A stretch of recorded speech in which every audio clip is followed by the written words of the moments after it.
on CTV News, we take a look at temporary housing in Christchurch and a man biking across the South Island for charity. Welcome to CTV News, I'm Emily Cooper. As we reported yesterday, temporary housing is being constructed in areas of Christchurch. 22 houses are being built in Kaipoi and are due to open in 2 weeks, and more houses are being built in Linwood. We covered the Kaipoi housing yesterday, so today Matt Patterson went down to the Linwood site to have a look at how things are going. Construction is ongoing at the temporary accommodation village at Linwood Park for displaced Christchurch families. The village is expected to be ready for use in the last week of July or the first week of August, weather permitting. The Linwood Park site will contain 41 units in a mixture of 2, 3 and 4 bedroom flats and could potentially house up to a couple of hundred people. Department of Building and Housing spokesman Malcolm McMillan says that the Linwood Park site was chosen to keep families within their local community and to ensure they remain well connected to local services. The first criteria was trying to be close to people, the community where people come from who are displaced, so we really wanted to be somewhere where they could still go to their local schools and sports games on a Saturday and just try and keep people in their local community, so we've deliberately chosen eastern suburb sort of locations. And then at a technical level, just in terms of space and, connect up to services and sewer and water and things like that. He says the village, which is being assembled over a period of 2 months, will be in use for as long as necessary by families who require the temporary housing. At this stage, the village is planned to be in use for about 18 to 24 months. And we don't envisage anyone staying here for that long themselves. They'll cycle through, so a family might be in here for 6 months and then move on, or 12 months and then move on, and then the unit would be used for someone else again coming through. But overall, potentially up to 24 months. Financial assistance will also be provided for families in need of temporary housing who are already struggling. So the Canterbury Earthquake Temporary Accommodation Service runs not only solutions for accommodation but also financial assistance.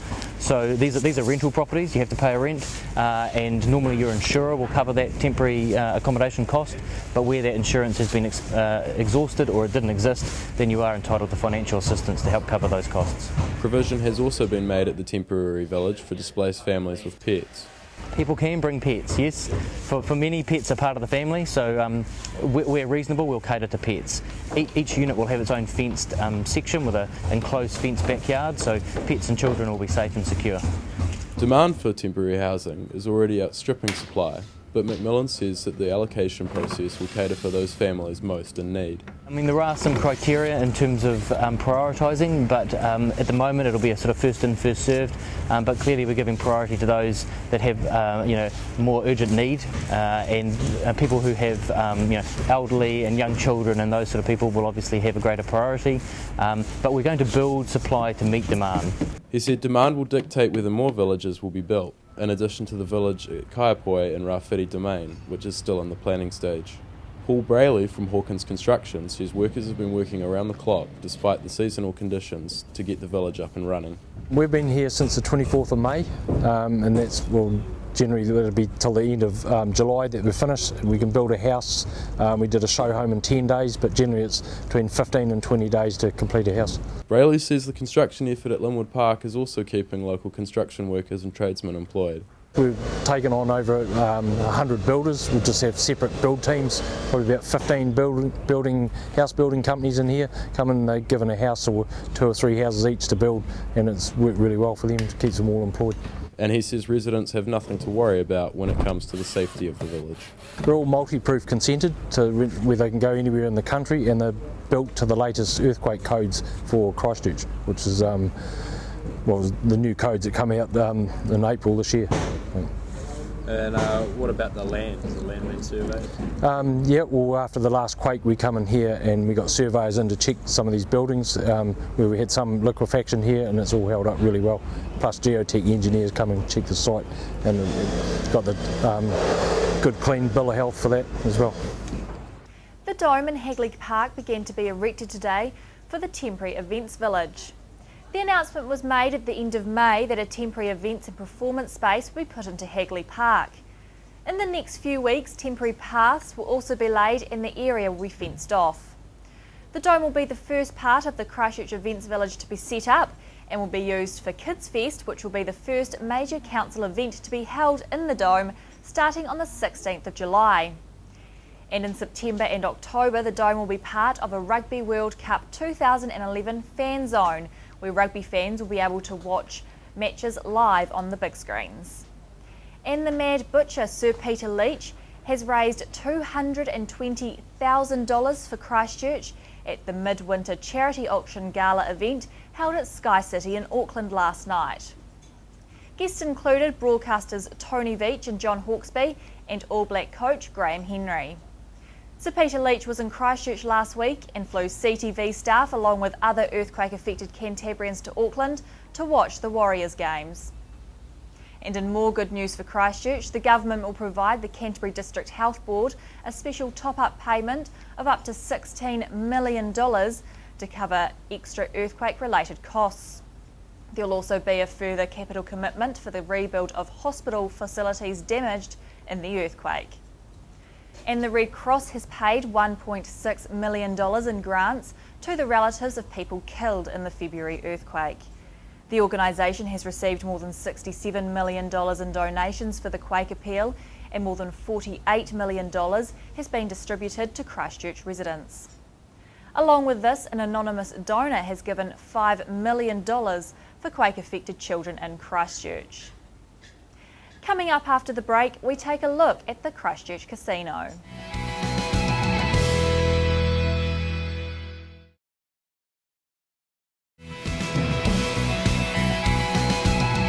Welcome back. A Christchurch man is biking from New Brighton Pier to the West Coast for charity on a bike that's close to his heart. Christchurch man Kurt Nielsen is biking from Christchurch to the West Coast for charity. I'm starting at the New Brighton Pier at 4:30 in the morning. Me and my mate Hayden are starting at 4:30. We're going to just take it as it comes pretty much, go over the Arthur's Pass and finish at the Blaketown Tiphead, which is my home where I grew up and also where Josh grew up as well. Mr Nielsen had originally planned to do the trip with his childhood friend Josh, who he grew up with on the West Coast. But now Josh is hospitalised with a form of leukaemia. I'm doing this for a mate of mine that's currently in hospital with leukaemia, and basically doing it not just to raise money but also to raise awareness of the fact that, you know, leukaemia is out there. And before my mate even was diagnosed with this, I never knew anything about it, so it's all about the awareness. Well, I was originally going to do it for him, to raise money for him to cover his medical costs, but he's obviously all covered, and he turned around and said to me, well, how about you just do it for the children, you know? And I said, yeah, I'll definitely do that for you, JK, and we've set up a website and all that sort of thing, and we're just taking this bucket round and setting up stalls everywhere and trying to raise funds for child cancer, yeah. And the bike he'll be using for the trip comes from a very special person. The bike, it's actually my step auntie's. She's one crazy lady, as you would know. She used to work for CTV, and her children have kindly donated it to me to do this ride. And you know, I think that this is definitely right up Jo's alley. She'd be right beside me if she could, I'd say, but she's obviously going to be with me because it's her bike, and yeah, I'll be thinking of her the whole way over. Not only is the cancer the motivation to get over the hill, but also a bit of Jo is going to help me get over that hill as well. Kurt says he's not really a biker and he's only done a little bit of training, but he wants to raise as much money as possible. If we raise more than $2,500, I'm going to ride down the viaduct in nothing but a willy warmer, and if we raise more than $5,000, Hayden's going to do it with me. So if we do raise that money, you'll see two half-naked dudes, well, pretty much naked dudes, riding down the viaduct in freezing cold temperatures. Kurt will leave New Brighton Pier at 4:30 in the morning on the 16th of July, and if you want to donate, you can visit www.fundraiseonline.co.nz/Kurt and Hayden. The Christchurch Casino is the first entertainment centre to open in the central city after February's earthquake. I went down to see how business is going 1 month on after they reopened. The Christchurch Casino has been open for a month and was one of the first businesses to reopen in the central business district. With no CBD, the casino has chosen to limit its opening hours, but Chief Executive Brett Anderson says business is as good as can be expected. Yeah, it's been good. I mean, probably the most promising thing is that it's on the increase. I mean, every day you see a gradual increase. Weekends in particular, Friday, Saturday nights, very busy. right from breakfast in the morning to late hours of the morning with the bands we've got playing, the food we're offering. So no, it's good to see. It's promising. I think, there's 50-something thousand people no longer in the CBD. There's not the foot traffic walking past our doors like there were previously. You don't have the convention centre, you don't have the hotels or motels, you don't have the businesses. So we looked at that, and rather than start off and have huge expenses, we started off small, and we'll let business demand dictate which direction we go in.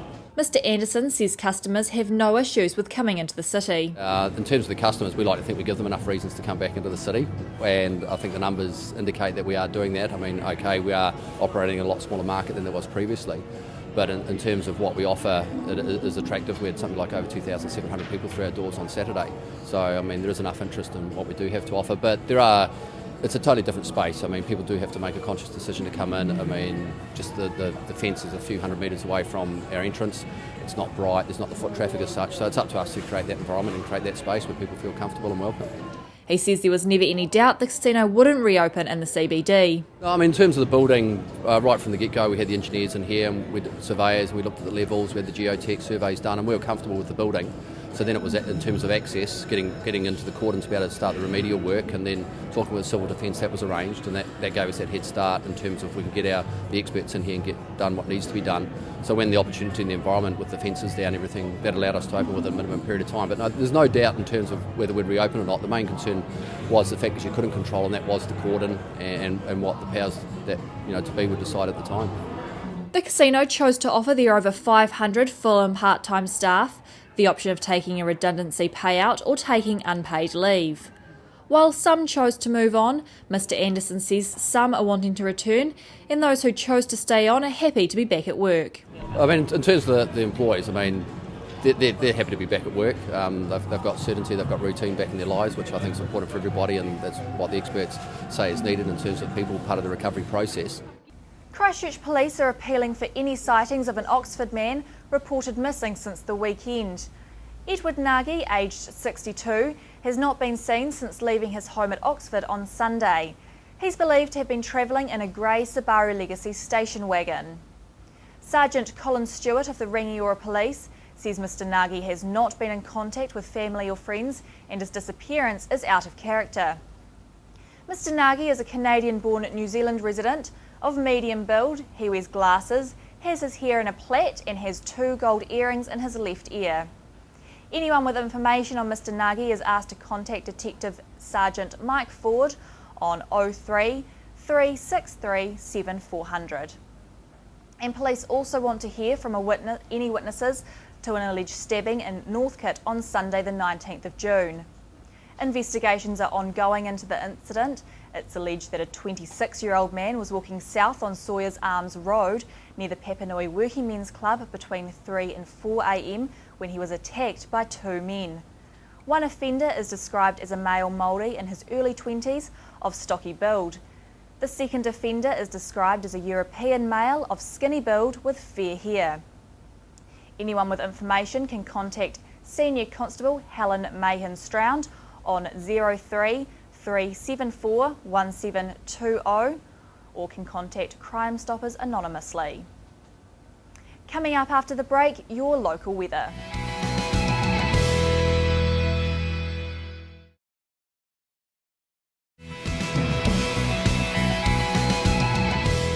Welcome back. Kanita Knight spoke to Stephen Phillips from Age Concern Canterbury on City Life to discuss the issues older Canterbury residents are facing. One of the main focuses is clearly around community health and the work that the nurses are doing. I've always taken the view that the older people are a very resilient cohort, but I think the times that we've had over the last 10 months have stretched that resilience to the max. And so, yes, I think the community health would be the main focus. Okay, how is the community of the older person, how are they coping? Well, that's an interesting question when I get asked that from time to time, and I don't think there's one answer. I think you've got those who are very resilient and those who are very vulnerable, and all the mix in between. Okay, so who is it for? Who's Age Concern for? We're there for anyone aged 65 and over. Although we have a membership, people do not have to be members to receive our services. So we're there as a, if you like, a social agency to help provide support and advocacy for older people. Okay. And that advocacy can be on a one-to-one basis, and our nurses will accompany people if they need to, shall we say, go to work and income or wherever. Okay, and have you found yourself busier lately? Oh yes, it has been incredibly busy, and particularly in that community health field, and also the home support services with the handymen and tradesmen, where people find they need a lot of work done around their homes, and that can be from immediate repairs to fixing locks to ensuring that doors can be secured and the likes. And Pete Smith hit the streets today in Street Talk to ask, where do you have your Friday night drinks? Before the earthquakes, I used to really look forward to the end of the week. We'd go and have a couple of quiets somewhere on a Friday night, just chat about the week and meet people, and just really enjoy it. But since then, a lot of places have closed down, the stripper course is gone. Where do people go now? That's what we want to know. Do they still bother? Do they just stay at home? Do they not bother to go and have a drink with their mates? We're going to ask that. That's the Street Talk question today. Where do people go for drinks after work, after the earthquake? Since the earthquake, whereabouts do you go now and have after work drinks? Or, is there somewhere you can go and catch up with people? Or There's been a lot more sort of just gatherings with friends, really. Whereabouts? At their houses. Nothing, just Sit at home and watch relax movies. at home, yeah. Just the two of you? Or Yeah, usually. most of the time, yeah. do you get mates round? I've got our flatmates there. Yeah. No one else? Not really, no. Do you miss the pub scene? Yep. Yeah. Where'd you used to go? Just town, middle of town. The strip? Yeah. Yeah. Just for stay at home, really. We get people to come around to our flat mostly, rather than we used to go out to places before and get together. But now we sort of have to, get people to come around to our places. It's sort of having friends over and going over to friends' places, that sort of thing. So in a way, obviously the earthquake's been an awful thing for all of us, but it's created more of a sense of community, I guess, and that you tend to visit more and you're sort of checking on people more, and You find it cheaper too, wouldn't you? Of course, of course, which is always a bonus, to be honest. Travel a bit further. Do you? Yeah. Where would you go? I went to the Papanui Club Yeah. yesterday. That was good. Yeah. I've got friends that own the Bar and Tie where on Stanmore Road. They put a little bar in when they just opened. Right. So that's good to have a drink So you at. still get out? So yeah, still sneak out. You do go to more friends' at home place. though, or not? Yeah. Friends tonight. Yeah. We still have a couple of quiets. Where do you go? Just to the local. Oh, And that's not often. Have you got a local that's open? Yes. Well, that's not- Only two of them. Yeah. Now, what about, do you do more entertaining at home? Yes, Yeah. definitely. No, I go and have a couple of quiets at home and then end up at a pub at Right. either Riccarton or Ferrymead or something like that. Okay. So has it changed your habits though? No, not really. No. Do you have people around home more often? Yeah. Yeah. So But that's- it's winter anyway. You don't really do. No. You don't really no, go out much no. as it is. And it's cheaper. Yes, it's Yeah. cheaper. Hey, now listen. End of the week before the earthquakes, we used to go and have a couple of quiets somewhere, didn't we, after work? What happens now? Nowhere. That's where we go. You still go across Just go across the road, and I mean, the thing is, like, not many places to go there, right? That's right. Yeah, local yeah. suburbs and pubs and etc. So do you drink more at home, perhaps? Yeah. Yeah. And you have people around? People around. We drink at work a lot. Do you? Oh, that's all. You must have a good job. We're not allowed to say to my boss. No, won't tell you that. Yeah. So you're managing okay? Yeah. We get in there. Do you miss the social life though? Yeah, definitely. There's been a bit of a letdown, really. I should say. There's nowhere to go. Yeah. Oh, there's not really too many places you can go now. No. So what are we going to do? I don't know, mate. Not a lot to do, is there? What do you stay at home? Yeah, stay at home, I suppose. Eh? Boring. Boring, yeah. Yeah. Don't get to meet new people. No, well, that's it. With the earthquakes and that. Everyone just sits around really now and just has a drink and talks about earthquakes all the time. It's a bit depressing, but rugby takes your mind off it. But other than that, you can't really do much else. Well, I mean, there's different bars locally. Not many open, though, No, is there? no, there's not. So And we do miss the city. You drink more at home? Yes. Yeah. Yes. Yeah, people around? Yes. Yeah. Not a bad idea, is it? Sleepovers? Sleepovers. Really? How do I get invited to a sleepover? Oh, no, it's special. Well, I'm asleep by about 7. Oh. That's not much fun, is it? No. So you have sleepovers? I thought kids just had sleepovers. Oh, no. And the parents as well, you see. Everyone sleeps over? It's fun. We should get a camera there and have a look at that. That's you wouldn't worry about the pubs not being open then if you have these sleepovers. No, exactly. Yeah. Exactly. No, that's They what's always say accountants have more fun. Yes, we do. I go home with my children. Yes. Did you used to do that? Yeah. Yeah. So do you have people around more often? Yeah, probably do actually. Yeah, definitely socialise more at home. Yeah, and that's not a bad thing, is it? Oh, it's great. Love Cheaper. it. Love it. Cheaper, yeah. Tonight I'm going to be bringing this and my partner to just our friend's place just over there. Yeah. Don't really visit these places that get quite packed and stuff. There needs to be. There's some BYO pubs in Heathcote Valley. They're quite a good idea. Pretty much local bars, local restaurants. Now I live in Summerfield. Right. Fortunately, I have a bar about 2 minutes from my front door, which is rather handy. Right. And I think for the most part, people are staying locally. They're going to places in their own suburb or neighbouring suburb, possibly. Here's Tom now with your weather.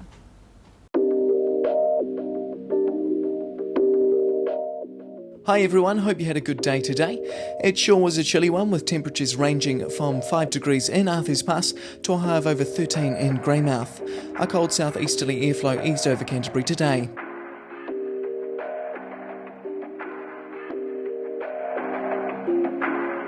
Kai kia ora. Mostly fine for your Saturday morning with light winds and cool temperatures becoming frosty.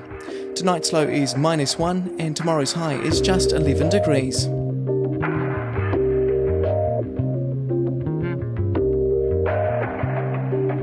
More fine weather in Hamner with clear skies and light winds.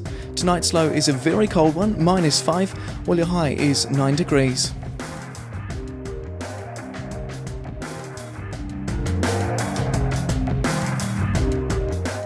More fine clear weather in North Canterbury with plenty of sunshine and a touch of frost. Tonight's low is -2 and tomorrow's high is 13 degrees.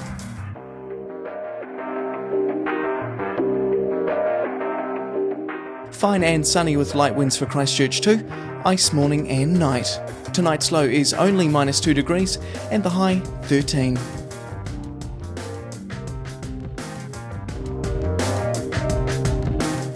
Ashburton, light winds and mostly clear skies for your Saturday, cold though with frosts. Tonight's low is -2 and your high will be 13 degrees.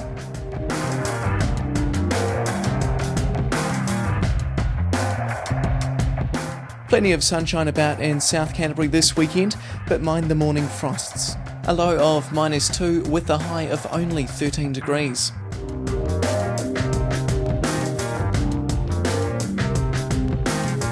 To other areas now, a very cold start to the morning for some places with temperatures ranging from -4 to a high of 13 in some areas, although it will be fine. Looking ahead for Canterbury. Fine on Sunday and Monday with pleasant daytime temperatures and long sunny periods. Cold nights with frosts. Light winds tending northeasterlies. Hope you're having a relaxing weekend. Wrap up warm and I'll be back Monday with your local weather forecast. Thanks Tom, hopefully we'll get to enjoy a nice weekend. That's CTV News, I'm Emily Cooper.